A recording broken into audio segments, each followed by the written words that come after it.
How's it going? It's Monday night, February 13th, 2017. There's a lot of big news going on.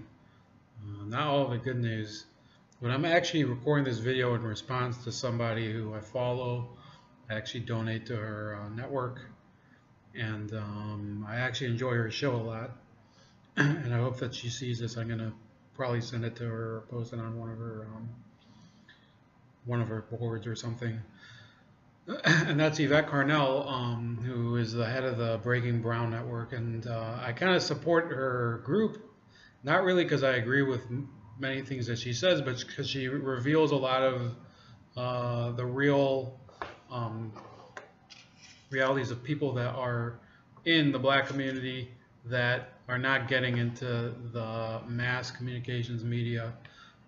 It's a real problem. We have the misrepresentation of what's going on in black community through network TV. You can see it on shows like Blackish, and she talks about it a lot. You can see it in hip-hop culture. You can see it at the Grammys, and you can see it with celebrities like Will Smith and his son, or whatever he is, Jaden Smith.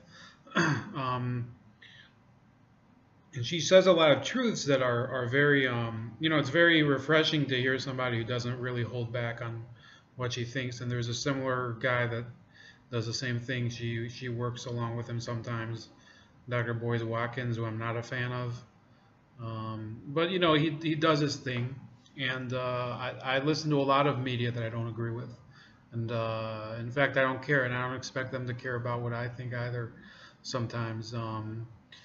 And this is going to be a response kind of to her video about the charter schools that came out today. And I don't expect much appreciation on their part, on her part, or the people that are in her network. But I don't care anymore. Look, they're griping now that charter schools are one more predatory tactic by corporations, by white America, and by by entrepreneurs to take the money of the black community. Listen, you fucking can't do anything about it, and you know it, and you've been saying it, and you've been saying it for a while. And I'm tired of this whole social justice platform that you have, and I'm not using social justice as an epithet like I usually do with the social justice warriors. But your platform is really tired, and I'll explain why. For decades, a lot of activists, including those in the black community, and I'm not going to blame the Breaking Brown people specifically, because I don't think that, I think this is a broader issue, but they've been saying there's not enough funding for public schools in the black communities. There's these institutions are underfunded, etc., and that they don't have the chance to succeed, and that they're set up to fail. Well, that's fine if you want to say that. If they're set up to fail, then in the eyes of people like me, and you can see what I look like, I'm not one. Obviously you don't think I'm one of you, and I'm not pretending to be one of you. I'm one of me, and there's only one me. I believe I'm an independent, political independent. I don't believe in just committing to a political philosophy. I believe in doing the best solution that saves the most money and gets the best results. And I don't really care about this historical context and everything that you're talking about. Charter schools are popular now among the black community because it does give them an option. And we can see that in a lot of cities where they just seem to be mushrooming. Now, does that mean that they're better schools? That's a case-by-case basis. In a lot of cases, they're not. I actually dated somebody that she worked at a charter school that she said was awful. And then on the other hand, I know somebody whose wife works at a charter school and she says it's amazing. Now, those anecdotes, they don't really mean much. It's like Yvette said. It's a toss-up, okay? One of the things that she mentioned, which is a good point, is that they can kick you out of a charter school. One of the problems is that charter schools aren't necessarily modeled to address the needs of special needs students. And that's a legitimate gripe. What's not a legitimate gripe is that the public schools have been set up to fail. They've been set up to fail because of the leaders of urban communities, the white and black leaders of urban communities. In some, like let's say in San Francisco, you have the Asian community too. In some countries, some urban communities, you have Mexicans. Like in San Antonio, you have a large Mexican community that they have a lot of power. But whatever the case, if you're talking about urban municipal politics and overfunding and whatever, be whatever it is, in Chicago, you have these corrupt politicians like Mayor Emanuel. And you could be in any one of these cities and cherry pick whatever demographic you're talking about. You're seeing a massive investment of capital in a system that's just been a clusterfuck. And you know, the whole premise that you're saying that, oh, you're going to fuck us over because now you're going to completely gut our public schools. Well, whose fault is that? You know, and I don't have to tell you because you've been observing it, that the middle class white Americans, they're not having it. They'll take their money once they acquire the capital to do that and move out to a suburb where they don't have to be with your kids. And that's a problem for you because then you're left with a school that's mainly populated by poor children that don't have the nutrition, they don't have the guidance at home, they don't have the support from the home to succeed in public school. So therefore, the public school itself begins to drag downward. I don't know if you've addressed this, but I'm pretty sure you know it, that the teachers' unions have been a factor in worsening this. The teachers themselves are not motivated by the success of the school. There's no commitment to the actual institution. And all they're committed to is their contract in many of these cases, especially in Chicago. If you look at this Karen Lewis bitch that heads their union over there, and I mean, I don't know, maybe you're from Chicago and maybe you are part of her union, and I'll call her a bitch anytime I get on the video. I'm not from Chicago. And if she, you know, these unions that have wrecked the public schools, they've made you the collateral damage for it, those of you that trust public schools and want it to be a viable institution. And whether you like it or not, and you know this, and I'm not going to be, you know, this isn't trash talking, it's reality.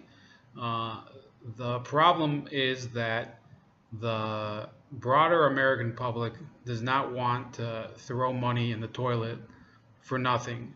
And your complaint about it being set up to fail, well, that's the exact point. The model doesn't work. You had an issue where Mark Zuckerberg, the same guy that you say was censoring you on Facebook, Yvette Carnell, you said, well, he's censoring you on Facebook. You know what else he did? He donated $100 million to Newark public schools, and they squandered it on administrative costs. And the issue is always that they'll have an excuse, and they never fucking shape up. And nobody cares anymore. It's the same thing with your reparations claim.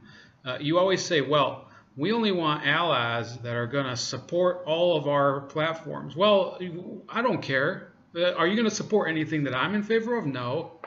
Are you going to support gun rights? No. Are you going to support the legalization of marijuana? No, because you don't believe in that. So why should we? If you want allies, you have to pick allies in certain issues, and you're going to have to live with the fact that, and I think you've adjusted to it better than others, but you're going to have to live with the fact that you represent a group within a group that's consistently lost on every battlefield that it's fielded a team. Think about that for a second. You have a massive public school system that's just a drain on money. It has crumbling infrastructure. Nobody wants to actually reform it. Nobody wants to address the labor issues that are a problem in it. They came up with a Common Core curriculum that nobody supports, and it has no support anywhere throughout the country. I mean, there's islands here and there of people that say, oh, Common Core is okay. That's where they invested the money of that.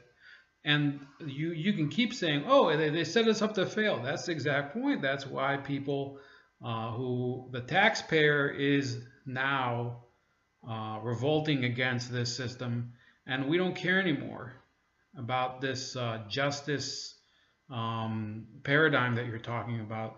The justice paradigm has been used for years to leach more money into the public school system, and you keep saying, well, you know, on other topics too. You say, well, this is money that comes to us from our time as slaves. Well, good for you. The fact that it's being wasted, it's the same as I had a friend who got $150,000, I believe, in inheritance from his grandma, who suffered in the Holocaust.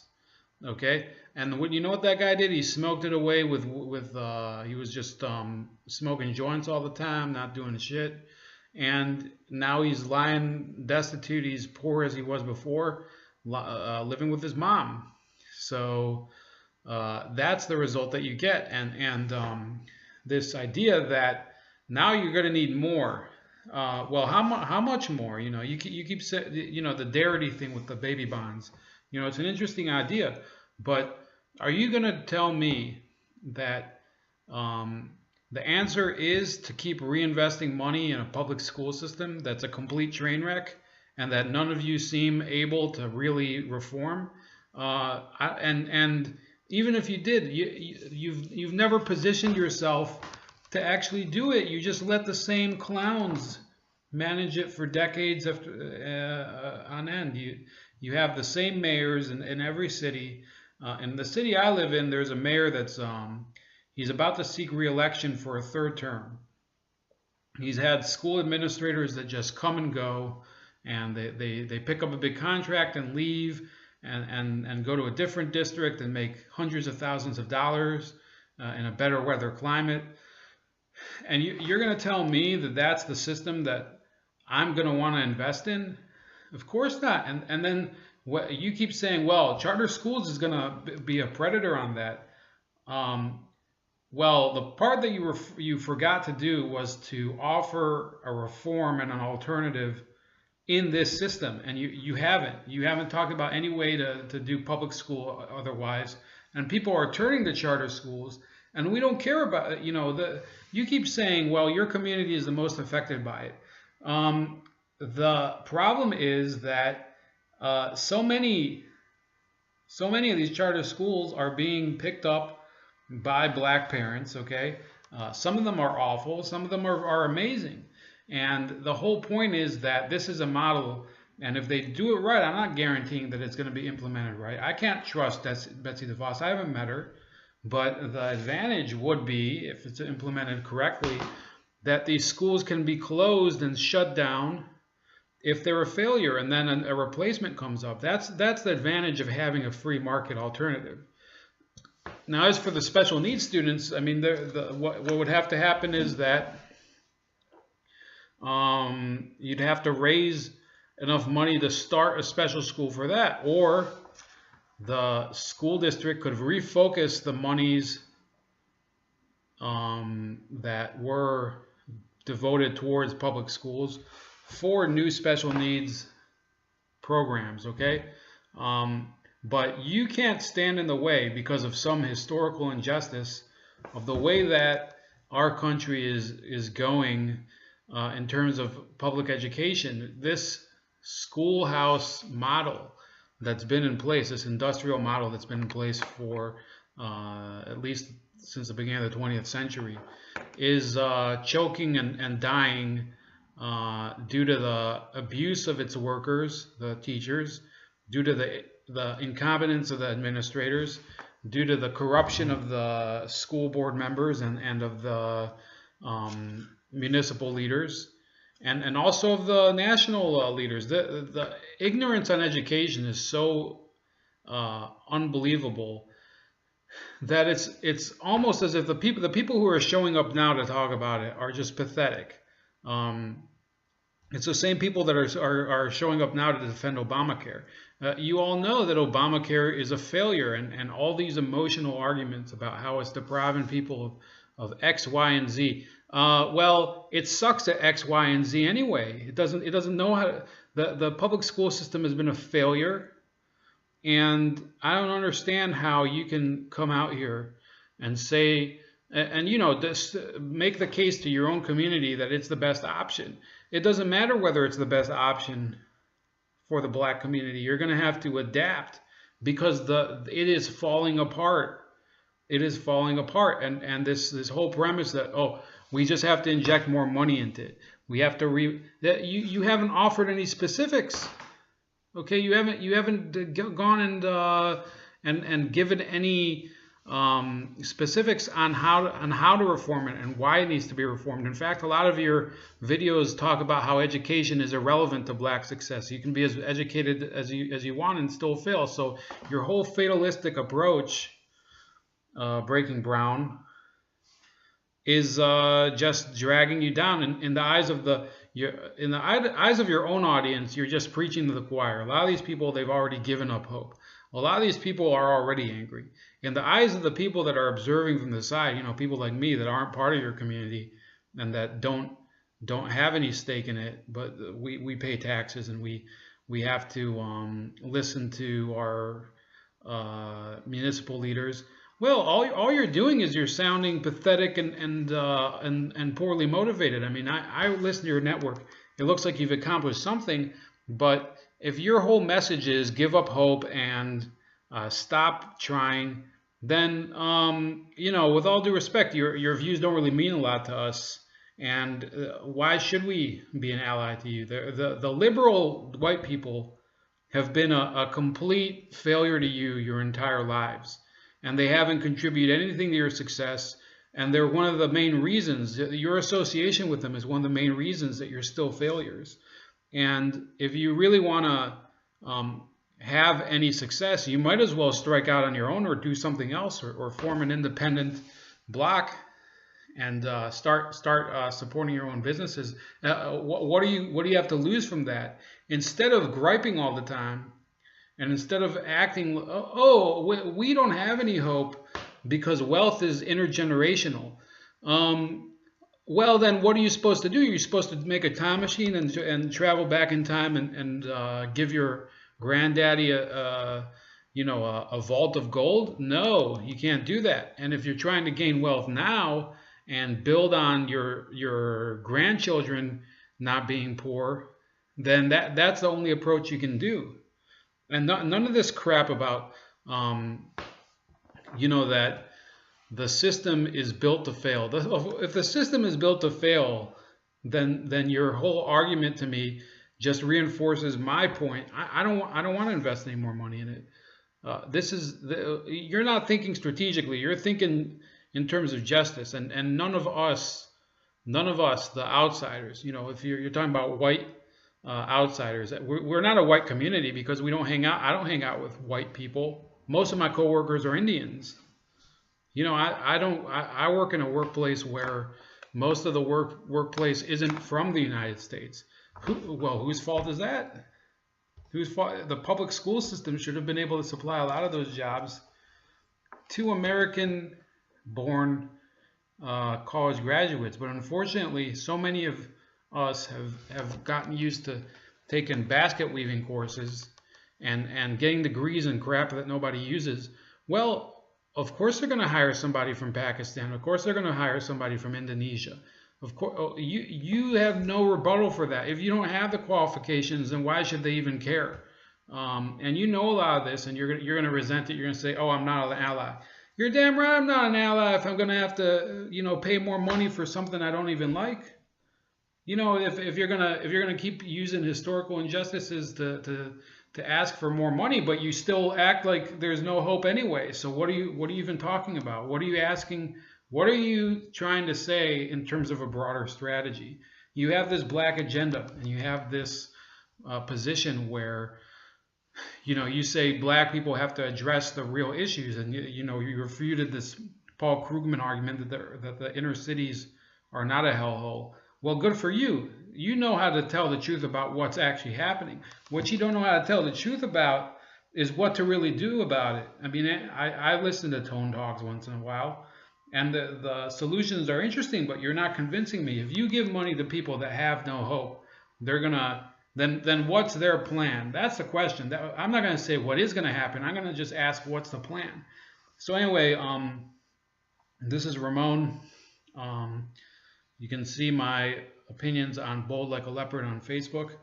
I don't have quite as much of an audience as Breaking Brown, but it's really a question of who's your audience? Is your audience people that are motivated to do something for the future, to actually make some moves?